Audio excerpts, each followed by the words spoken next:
Prepare to have your health questions answered here on Safe, Effective Natural Solutions with Dr. Todd Binkley, owner of Binkley Healing Center in downtown Ventura. Now, here's Dr. Todd. Good afternoon. I'm Dr. Todd Binkley, board-certified doctor of non-force chiropractic and practitioner of functional medicine. What is that, you say? What is functional medicine? What's the difference between functional medicine and regular medicine? Well, regular medicine, quote-unquote, the medicine that most people get from most doctors, traditional allopathic medicine, whichever your favorite term is mostly based on identifying disease you already have that requires medical care, that requires a prescription for a pharmaceutical that you may be dependent on for the rest of your life, that requires surgery or a scan or a referral to a specialist. So mainstream medical care is there to save your life. It's very important. We're blessed to have the best medical care system in the world right here in the United States of America. But, waiting until you need medical care isn't always the best idea. A lot of people are interested in that. That's probably why many of you are listening to this show. And so, they talk about things like, alternative medicine or integrative medicine. What do all these things mean? Well, basically, if you don't want to end up dependent on medical therapies that have side effects and can be very costly and might even make you worse, might even kill you. The figures change every year, but somewhere around 100,000 people, give or take, are killed by properly prescribed medication every year. So nobody wants that. Functional medicine means using more tests. It takes more tests. It's really easy to diagnose full-blown diabetes or liver failure or kidney disease or heart attack or a stroke. It requires few tests to do that because the results are glaringly obvious and predictable. It requires doing more tests to identify things that are not working 100%, places where your immune system or cardiovascular system or digestive system might need a little bit of support. It requires doing a few more tests and a different type of analysis, a different yardstick to measure whether or not things are within range or not. So the medical ranges, the clinical ranges, the standard ranges on every blood test ordered at every hospital or LabCorp or Quest or wherever you can normally get your blood work done, those ranges are to determine whether or not you have a diagnosed medical condition. If your A1C is above 5.6, you have prediabetes. If your total cholesterol is above 200, you have hypercholesterolemia and you must take a statin drug right now for the rest of your life. Well, no, you shouldn't. That's a bad idea.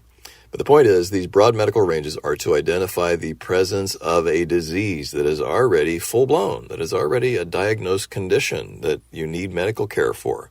So that's an important range to have. It's an important range to use. I use it on every single patient, every single test. It's right there on the form. But there's also a functional range that is not on the standard forms that you only get if you go to a practitioner of functional medicine. And this functional range is narrower than the medical range.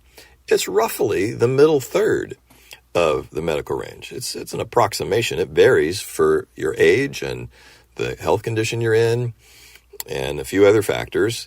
But what does your blood work look like when you're perfectly healthy in your teens and your 20s? That's what this functional range represents. That's how it's been determined. It's been created and tweaked and modified and further developed over the past few decades by naturopaths and functional medicine practitioners, alternative health practitioners, whether they're MD, chiropractor, acupuncturist, naturopath, anybody that's interested in preventing disease and preserving health as opposed to just waiting until you need medical treatment, have been refining what's been established to be this functional range. And it varies from one practitioner to the next, even a little bit. But, there's a pretty general consensus now about what your blood work should look like when you're healthy. And when you identify things that are outside of this narrower, healthy, functional range, the range that represents the normal function of your liver, your kidneys, your immune system, digestive system, etc., then you can usually correct those things with better food, with exercise, gentle exercise,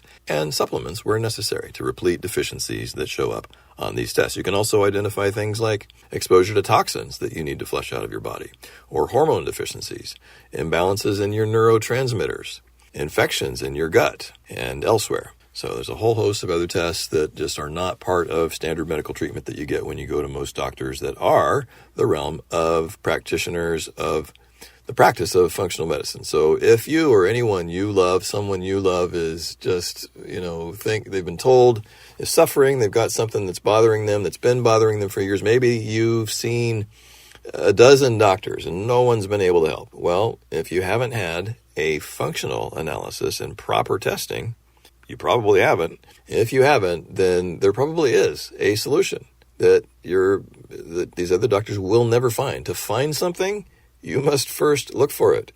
And most doctors never look for functional deficiencies, for nutrient deficiencies, for deficiencies in essential vitamins and minerals and enzymes and essential fatty acids and amino acids and a whole host of other things that our bodies depend on to function normally. We can survive without them, but we cannot thrive without them. And these are identifiable through proper testing. Last week, I talked about patients asking me to send in a question about, can I help someone with menstrual cramps, severe menstrual cramps? And I cited an example of a teenager, a 14-year-old girl who had severe menstrual cramps. It's normal to have some cramping on the first 2 or 3 days of your cycle. It's not normal to have severe cramping and pain for 10 days or 2 weeks of your cycle, which is what she was having.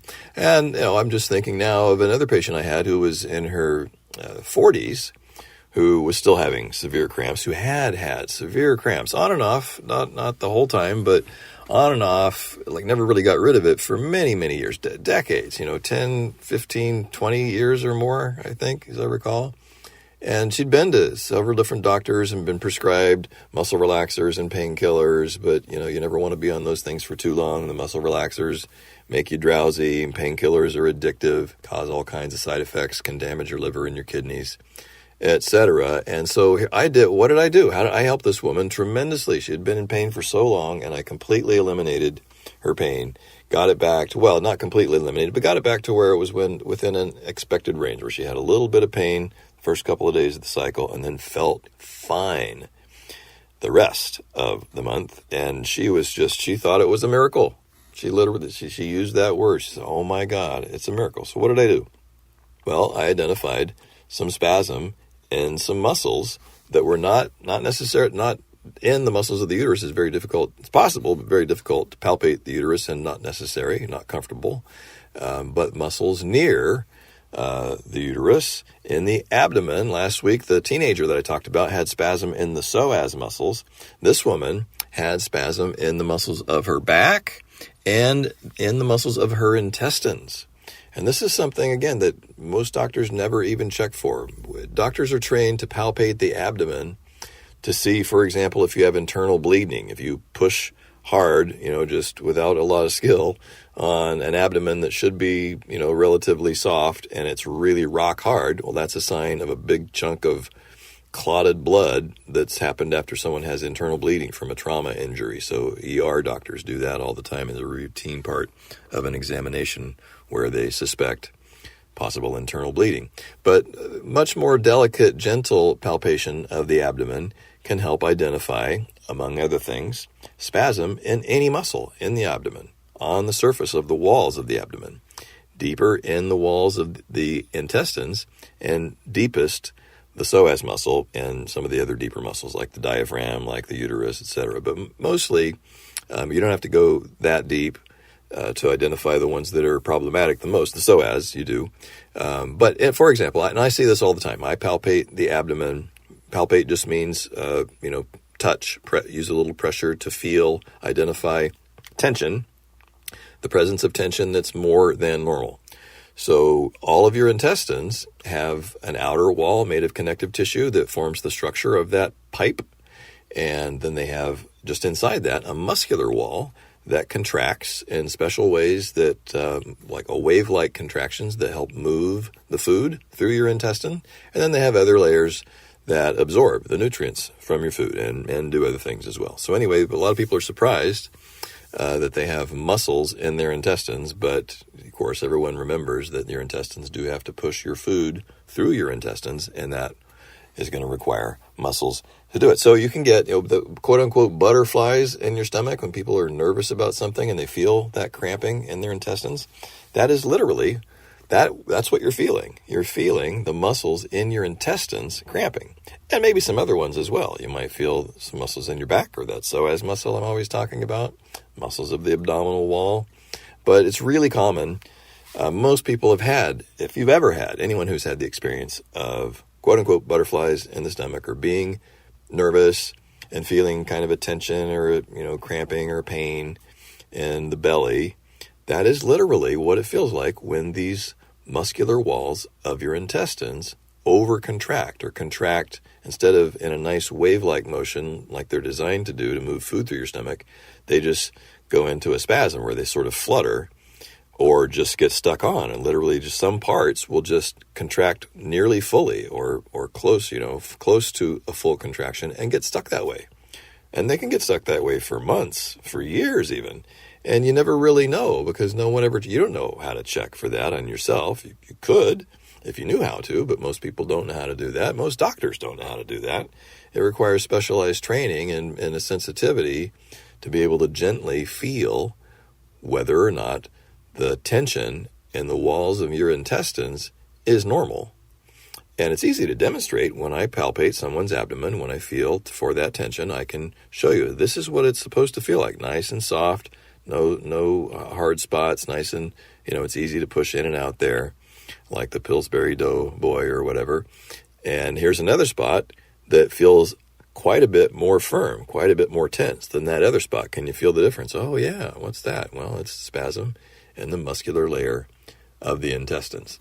So this older woman, I think she was about 46, 47, something like that, was having severe cramps, had them for years, and it was mainly caused by spasm, somewhat from spasm in the inner back muscles, but mostly in the walls of her intestines. And, so the menstrual cycle itself can refer pain to the intestines, and then just the pain itself and the anxiety around the pain and this, just the feeling horrible can cause your muscles in the walls of your intestines to go into spasm. So it becomes a vicious circle. So you can interrupt that cycle anywhere. You can relax the back muscles first, but that might not completely relax the small intestine muscles or the large intestine muscles. It's mainly the small intestine muscles I'm talking about. The small intestine fills most of your belly. Large intestine is kind of on the edges. So most of your belly is filled with your small intestine. It's about 30 feet long. There's a lot of tissue there that can spasm. And relaxing that might relax your back. Relaxing your back might relax your intestines. Often not. Relaxing your intestines might relax your back. It's really best to identify all of the muscles that have tension in them that shouldn't be there, and then help your body figure out how to relax those muscles on its own. So I help your body relax them on the table and then give feedback to your brain that enables it to learn how to keep those muscles relaxed. And as I mentioned last time, anyone that has cramping from any cause in the belly, whether it's menstrual cramps, a muscle spasm, gallbladder issue, putting moist heat, any kind of a heating pad on your belly is a great way to relax the tension in muscles in the belly. I'm Dr. Todd Binkley. You're listening to Safe, Effective, Natural Solutions to Almost Any Health Challenge. We've been talking about menstrual cramps, and that brings to mind another really, really common problem is that often goes undiagnosed or untreated, or at least not treated properly, is women who have a really heavy menstrual flow. So how do you know if your flow is heavy or normal? Well, most women ask their friends, their family, mothers, siblings, etc., and have a pretty good idea. But just in case, when it's normal to bleed from anywhere from 2 to 7 days, and the average woman loses anywhere between 1 to 6 tablespoons of menstrual fluid during each period, and it can vary in color. But one reference is if you're using maxi or super pads and have to change them more than once an hour, and that's a pretty severe cutoff, then that is not an abnormal flow. It can cause dangerous loss of blood, and you should consult a doctor. But most women know if their flow is more than normal and just think that that's normal for them and that there's nothing they can do about it. Or obviously, if it's not so obvious, anytime your flow suddenly becomes more than it used to be, then that's something you should definitely get checked out. Any menstruating woman who is not supplementing iron in some form or another from supplements or food is going to be functionally anemic. Well, what does that mean? I went to my doctor and I had my blood tested and I was told that I'm fine. I'm not anemic. Well, that means nothing because functional anemia is really important. I talk about this distinction between mainstream medicine, these broad ranges to identify full-blown disease, versus the narrower functional range to see if your body's actually working as it should. And this is one of the most important examples of that difference. A slight anemia, just a tiny anemia, tiny deviation from the broad range, puts a constant strain on your heart, a constant mild strain, but a constant strain. 24/7, 365, your heart has to work harder to pump oxygen, circulate crappy red blood cells that are struggling to deliver oxygen to all of your cells because you're not making enough new ones in the bone marrow. So most men who are not bleeding from hemorrhoids or an ulcer, for example, and women who are not menstruating can usually get all the iron we need from food, especially if you eat beef. And there's some other foods that you can get iron from, like oysters. Beef liver is really high. I'm looking at the National Institutes of Health iron content of selected foods. You can look this up on the website. White beans, lentils, spinach, chocolate, kidney beans, sardines. So fish, meat, and some nuts and beans are basically at the top of the list. But check this out. The U.S. daily value, recommended daily allowance, RDA, of iron is 18 milligrams. Well, the top of the list, the second to the top of the list is oysters. 3 ounces of oysters have 8 milligrams. And not many people eat oysters very often. White beans, a can of white beans, a cup of white beans, 8 milligrams. 3 ounces of liver, 5 milligrams. Lentils, spinach, and tofu, 3 milligrams. And then most of the rest of the things are either 1 or 2 milligrams per serving. And, so the servings, if you look at all these things, the servings and the amounts that are listed don't add up to 18 milligrams per day for anybody's typical diet. So how do they come up? How do they make that work? Well, the top of the list for recommended foods to get your 18 milligrams of iron every day is fortified breakfast cereals. Well, that's just a crappy supplement. No, breakfast cereals are almost always not fit for human consumption. There's as many nutrients in the box as there are in that crap carbohydrate, sugar-laden, non-food manufactured product that people call food. And, magically, the U.S. RDA of 18 milligrams is exactly what they put in fortified cereal. So that is definitely not how to get the iron you need. So how do you know if you're functionally anemic? Simple. Just get a CBC. More than a CBC. That's not even true. Most doctors should, and if you have signs of a cold or a flu, they'll check your CBC. If they suspect you have anemia, they'll do a CBC, a complete blood count. CBC means complete blood count. But, a lot of people, most of the time when people bring their blood work into me and they've been to their annual physical or had some kind of routine blood work, it's more often than not, maybe 20% of the time, I'm guessing, do they even do a CBC, a complete blood count. It's like $15 to do a complete blood count. It should be done regularly in everyone, at least once a year. And so if your iron is deficient, then eventually your red blood cell count will go down, your hemoglobin will go down, or your hematocrit will go down. These are 3 different ways of measuring the heme, which is the iron part of your red blood cells that is essential for making the oxygen carrying capacity component of a red blood cell.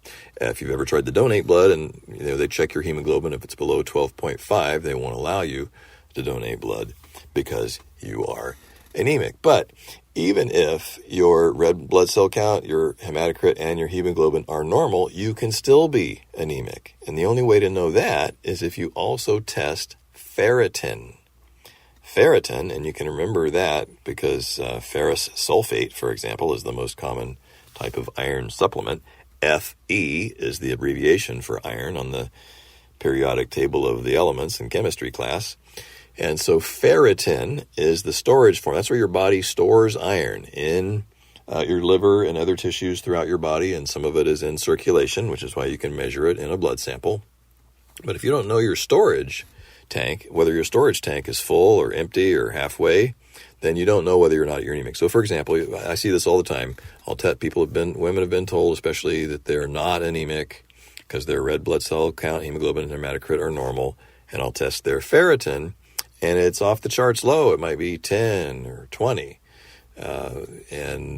What that means is that your bone marrow is still doing the best it can to crank out red blood cells with the limited amount of iron you're giving it. Robbing Peter to pay Paul, and that's going to come at a cost eventually. So it's really important to do a complete blood count and test your ferritin levels to see if your storage tank of iron is full or not. So as with most vitamins, I recommend people ignore the recommended daily allowances or the U.S. government's daily values of vitamins, all those things you see printed on the labels. Those are meaningless, useless numbers. Those are designed to tell you the minimal amount you need to prevent a severe deficiency disease. They have nothing to do with the amount required to keep you healthy. When someone shows up with anemia on blood tests, the supplement that I give them has 29 milligrams, which is a lot more than 18, to fix an iron deficiency anemia. And I don't know where most people are getting their 18 milligrams of iron when all these food sources are so much less than that for foods that people don't even eat that often. What's really happening is our bodies are very good at conserving iron. If we're not bleeding, our body recycles the iron, and we shed very little of it, so we need to eat very little on a daily basis. But if we are bleeding, through menstruation, the main cause, obviously a gunshot wound will cause a lot of bleeding, but the common ones for after menstruation are ulcers in the stomach, some part of the digestive tract, and hemorrhoids.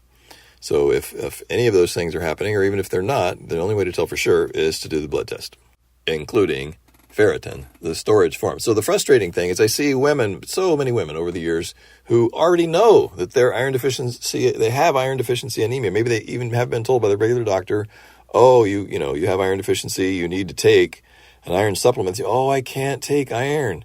It hurts my stomach, it causes cramping, it causes constipation. This is very common because the most common form of iron supplement is ferrous sulfate.